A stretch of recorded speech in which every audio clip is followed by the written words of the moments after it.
Հարգելի հետևորդներ, ABC լուրերն ուղիղ եթերում սկսում է իր աշխատանքը, դուք դիտում եք լուրերի հերթական թողարկումը, ես Գառնի Մութաֆյանն եմ, բարի առավոտ։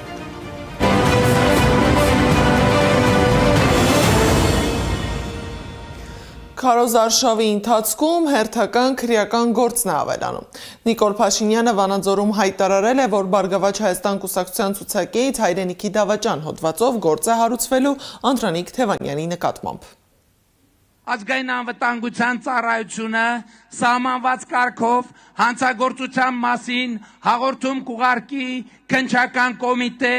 ակնկալելով, որ Անդրանիկ Թևանյանի դեմ քրեական գործ հարուցվի հայրենիքի դավաճանության հոդվածով։ Անդրանիկ Թևանյանն արձագանքել է իր դեմ հարուցվող քրեական գործի մասին հայտարարությանը։ ԲՀԿ նախընտրական ցուցակի երկրորդ համարը համոզված է, որ Փաշինյանն արդեն փրփուրներից է կախվում, դրա համար էլ դիմում է ռեպրեսիաների։ Անհավասարակշիռ վիճակում է հայտնվել, քանի որ հասկանում է հողը ոտքերի տակից գնում է ու իրեն թվում է, թե քրեական գործեր հարուցելով, ապօրինի հետապնդելով, քաղաքական ձերբակալություններով կարողանալու է իր կաշին փրկել։ ԲՀԿ-ն հայտարարություն է տարածել ու ընդգծել, որ Հայաստանի ընտրական պատմության մեջ եւ միջազգային պրակտիկայում տեղի է ունեցել նախադեպը չունեցող մի գործընթաց։ Կուսակցությունը գործող իշխանության քաղաքականությունը գնահատում է որպես նախընտրական ցայտնոտի դրսևորում եւ բնականon քարոզարշավը խաթարելու անընդունելի փորձ։ Կոչ են կանում իրավապահ համակարգին ծառայել բացառապես օրենքին եւ չի ենթարկվել քաղաքական պատվերների։ Հանրությունը շատ լավ գիտի նման հայտարարությունների իրական արժեքը եւ պատճառները։ Ցանկացած զարգացման պարագայում մենք լինելու ենք մեր թիմակցի կողքին, անկախ բոլոր հարվածներից, ուժային եւ ինֆորմացիոն տերորից։ ԲՀԿ-ն վստահորեն շարունակելու է իր նախընտրական արշավը, որը ենթադրում է ուղիղ, բաց երկխոսություն հասարակության հետ, ծրագրային քննարկումներ ժողովրդին հուզող բոլոր հարցերի շուրջ։ Մեր նպատակը երկրում ներքին համերաշխության հաստատումն է, կայունություն, երաշխավորված խաղաղությունը, մեր քաղաքացիների բարեկեցությունը եւ Հայաստանի հետ պատերազմյա վերականգնումը։ Ավելի վաղ Նիկոլ Փաշինյանը սպառնացել է, որ Գագիկ Ծառուկյանից կխլի Արարատ ցեմենտ գործարանը։ Նրա խոսքով ԲՀԿ ղեկավարի բիզնես ողնաշարը Արարատ ցեմենտ գործարանը լինելու է պետական եւ պատկանելու է Հայաստանի Հանրապետությանը։ Ինչպես 2021 թվին ձեզ խոստացա, որ Զանգեզուրի պղնձամոլիբդենային կոմբինատի հետ կապված պրոցեսներ է լինելու, հիմա ձեզ ուղիղ ասում եմ, շատ շուտով Ծառուկյան ԲՀԿ ղեկավարի բիզնես ողնաշարը Արարատի ցեմենտի գործարանը լինելու է պետական եւ պատկանելու է Հայաստանի Հանրապետությանը։ Դատախազությունը պետական համայնքային շահերի պաշտպանության լիազորության շրջանակում ուսումնասիրել է կառավարության 2002 թվականի սեպտեմբերի 12-ի որոշմամբ օտարված Արարատ ցեմենտ ընկերության մասնավորեցման գործընթացը եւ հանցագործության հատկանիշներ պարունակող փաստերի կապակցությամբ դատախազը մայիսի 5-ին հանցանքի մասին հաղորդում է ներկայացրել հակակոռուպցիոն կոմիտե։ Քրեական վարույթ են նախաձեռնել պաշտոնատար անձի, իշխանական կամ ծառայողական լիազորությունները կամ դրանցով պայմանավորված ազդեցությունը չարաշահելը կամ լիազորություններն անցնելը, որն անզգուշությամբ առաջացրել է այլ ծանր հետևանք, նաև խոշոր չափի փողի լվացման հատկանիշներով։ Փաշինյանի այս հայտարարությանն արձագանքել է Գագիկ Ծառուկյանը Սյունիքում, քարոզարշավի ընթացքում հայտարարել է, որ իրեն չեն կարող վախեցնել նման հայտարարություններով, ընդգծելով, որ գործարանը տարիներ առաջ օրինական ճանապարհով է ձեռք բերել եւ հետագայում զարգացել ներդրումների հաշվին։ Նրա խոսքով այն, ինչ այսօր ներկայացվում է որպես պետականացման հիմք, իրականում քաղաքական ճնշման փորձ է եւ շեշտել է, ունեցվածքը չի փոխի հայրենիքի հետ։ Պահանջն Ալիևի, որ նույն վագոնները գալիս են բենզինով, հիմա ուզում են նույն ասենք թե Ադրբեջանի ցեմենտը Հայաստան մտնի։ Ալիևը ինչ պահանջարկ դնի, պետք է մեր վարչապետը կատարի։ Չկատարել դեպքում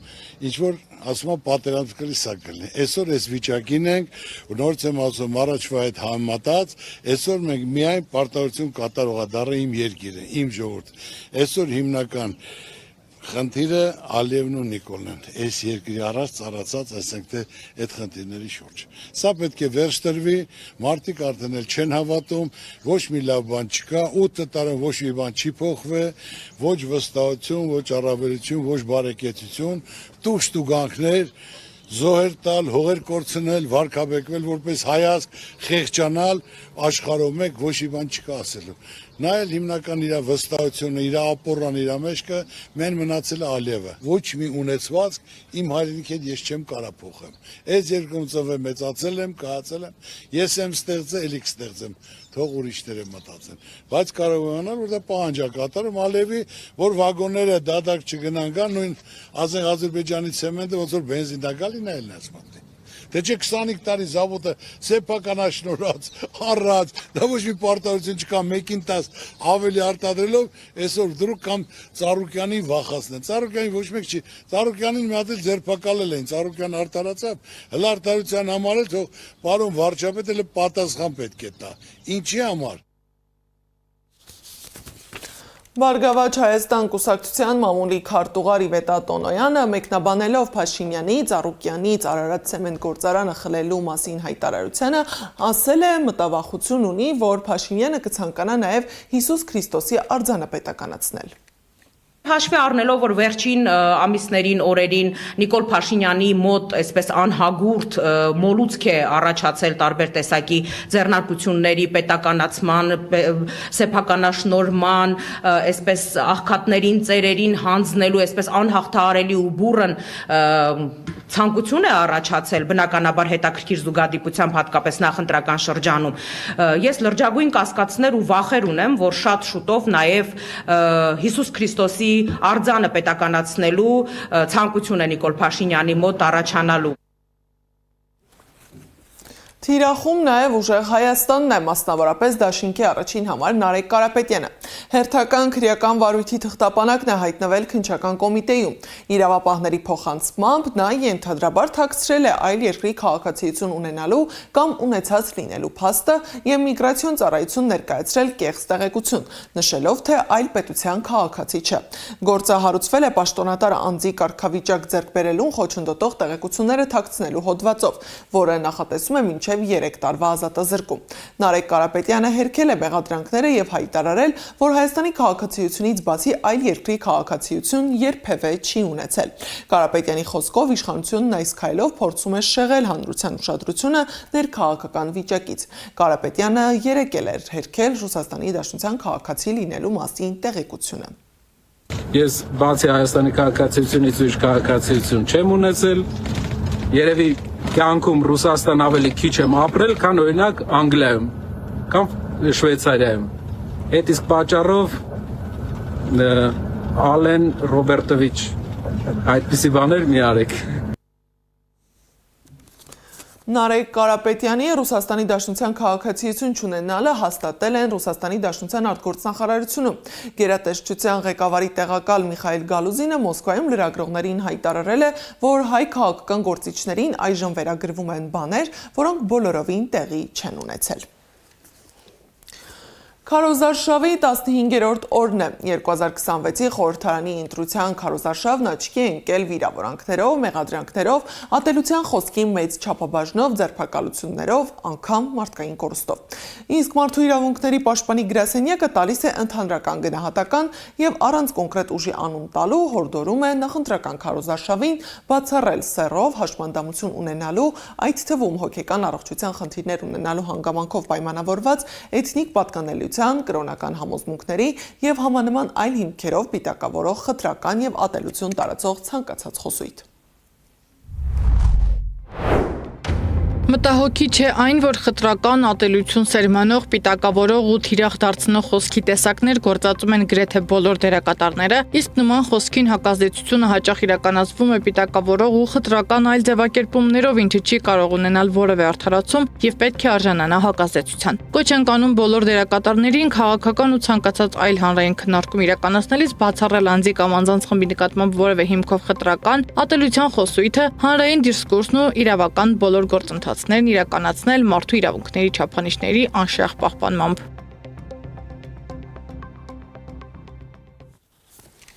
Կոտայքի մարզում նախընտրական քարոզարշավի ժամանակ վարչապետի թեկնածու Ռոբերտ Քոչարյանը խոսել է Փաշինյանի վերջին հայտարարությունների եւ հայ-ռուսական հարաբերությունների մասին։ Երկրորդ նախագահի խոսքով Հայաստանը երևի միակ երկիրն է կամ եզակի երկրներից մեկը, որտեղ կառավարությունը ոչ թե լավագույն ստանդարտներին է փորձում ձգտել, այլ հենց ինքը ներդնում է վատագույն ստանդարտները։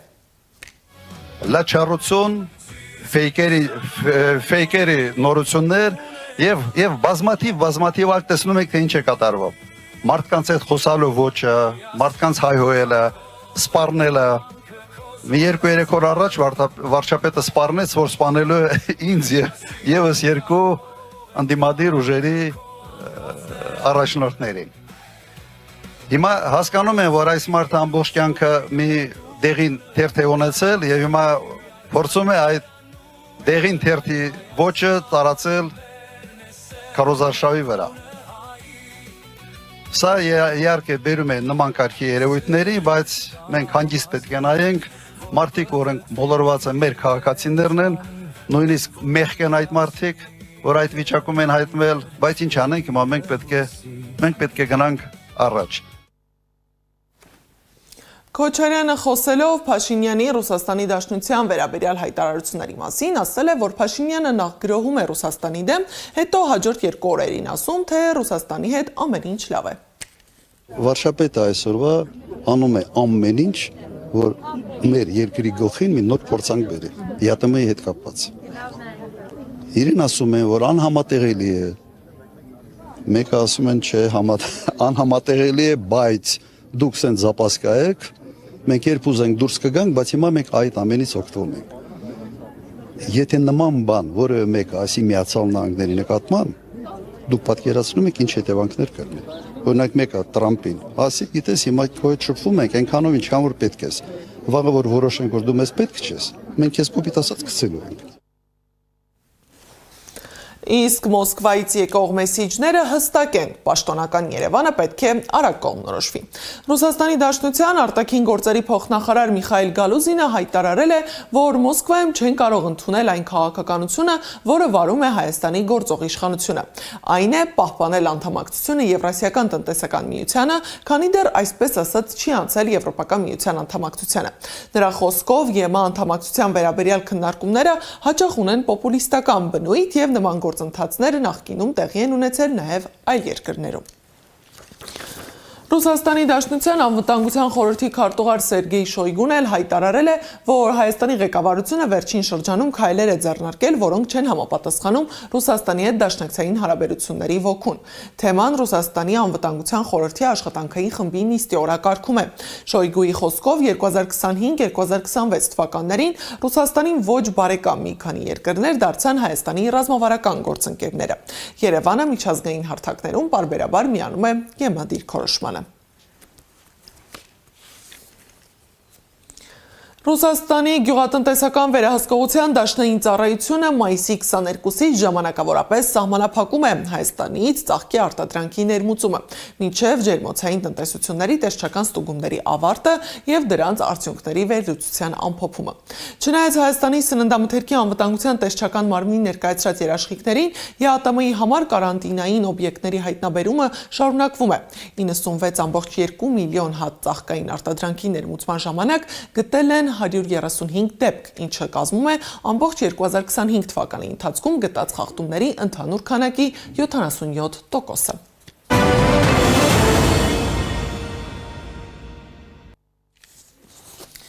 Թեհրանի եւ Վաշինգտոնի միջև բանակցությունները շարունակվում են Պակիստանի միջնորդությամբ։ Իրանի արտգործնախարարության խոսնակ Էսմայիլ Բաղային հայտարարել է, որ ըստ էության այնինչ ուզում են ստանալ ոչ թե պահանջ է, այլ իրենց իրավունքները։ Ըստ Բաղայի, Իրանը նաեւ պահանջում է վերացնել երկրի դեմ ԱՄՆ պատժամիջոցները։